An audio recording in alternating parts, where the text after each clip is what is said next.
Assalamualaikum warahmatullahi wabarakatuh.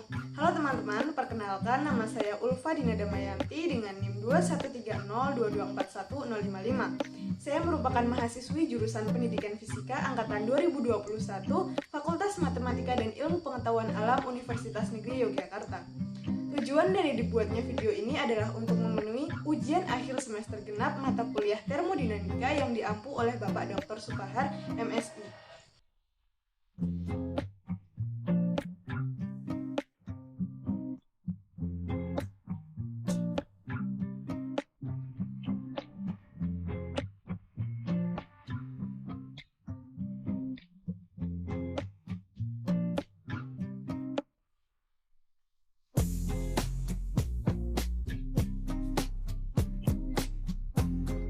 Baiklah, tanpa berlama-lama, marilah kita mulai video pembahasan ini. Pada kesempatan kali ini, kita akan sedikit membahas mengenai hubungan Maxwell. Video ini akan berisi penjelasan mengenai besaran-besaran yang dapat ditentukan dari eksperimen, menyatakan 2 hubungan matematis, dan menyatakan 4 hubungan Maxwell. Sebelum itu, apakah teman-teman sekalian mengetahui apa saja besaran yang dapat kita peroleh dari eksperimen? Tekanan, suhu, dan volume merupakan besaran yang masing-masing dapat ditentukan dengan pengukuran langsung menggunakan manometer, termometer, dan piknometer. Untuk volume sendiri, biasanya yang ditentukan adalah volume jenis per mol ataupun per gram. Besaran lain yang dapat ditentukan melalui pengukuran langsung adalah koefisien ekspansi isobarik dan kompresibilitas isoterma. Keduanya merupakan fungsi tekanan dan suhu. Dari hasil eksperimen, diperoleh merkuri, K, dan beta berubah dengan tekanan pada suhu tetap 0 derajat Celcius.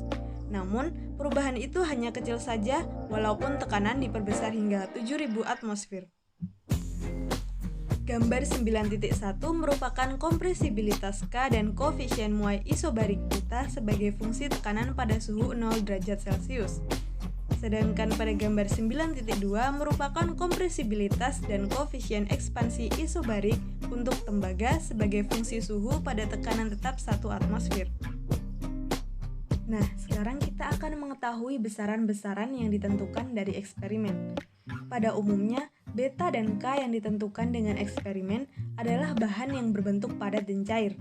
Sedang untuk gas, beta dan K dapat ditentukan secara langsung dari persamaan keadaannya. Selain yang telah disebutkan, masih ada lagi besaran yang dapat ditentukan dengan eksperimen, yaitu kapasitas scalar C dan tetapan Laplace. Selanjutnya kita akan membahas mengenai teorema matematik. Dalam teorema 1 disebutkan jika antara besaran X, Y, dan Z terdapat suatu hubungan, maka secara matematik dapat dinyatakan f(x,y,z) sama dengan 0. Ini berarti dapat dipilih 2 variabel yang mana saja sebagai variabel bebas, yakni X sama dengan X dikali VZ, atau Y sama dengan Y dikali XZ, atau Z sama dengan Z dikali XY.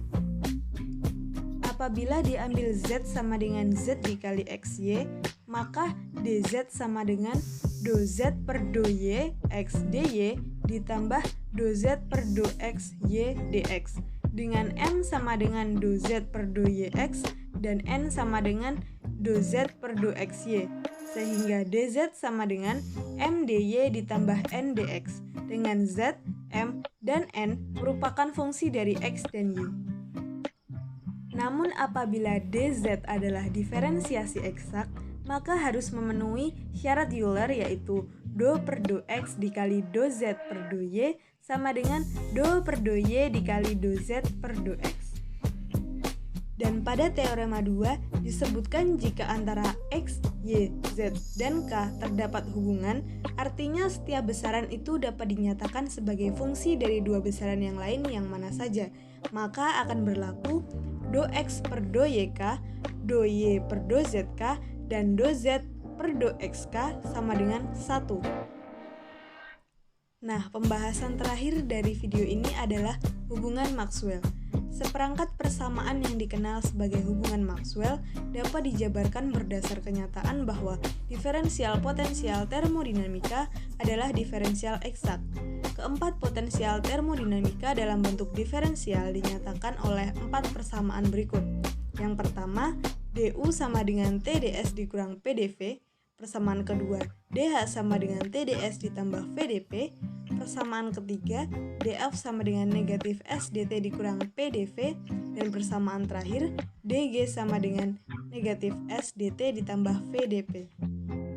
Dan oleh karena keempat persamaan tersebut merupakan diferensial eksak, berdasarkan teorema 1, persamaan tersebut dapat dinyatakan dengan dz sama dengan mdx ditambah ndy dan harus memenuhi syarat Euler, yaitu do m per do y sama dengan do n per do x. Apabila syarat-syarat tersebut diterapkan pada keempat persamaan yang telah disebutkan, yaitu persamaan 9.1 sampai persamaan 9.4, maka diperoleh persamaan do T per do Vs sama dengan negatif do P per do SV.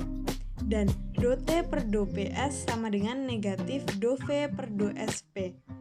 Dan untuk do S per do VT sama dengan negatif do P per do TV. Dan yang terakhir, do S per do PT sama dengan negatif do V per do TP. Keempat persamaan tersebut dikenal sebagai hubungan Maxwell. Sebelum kita mengakhiri pembahasan ini, terdapat beberapa hal menarik dari hubungan Maxwell. Antara lain yang pertama, bahwa perkalian silang antara variabelnya akan memberikan dimensi energi atau tenaga. Yang kedua, masing-masing hubungan Maxwell dapat dinyatakan dalam besaran-besaran yang mudah diukur dari eksperimen.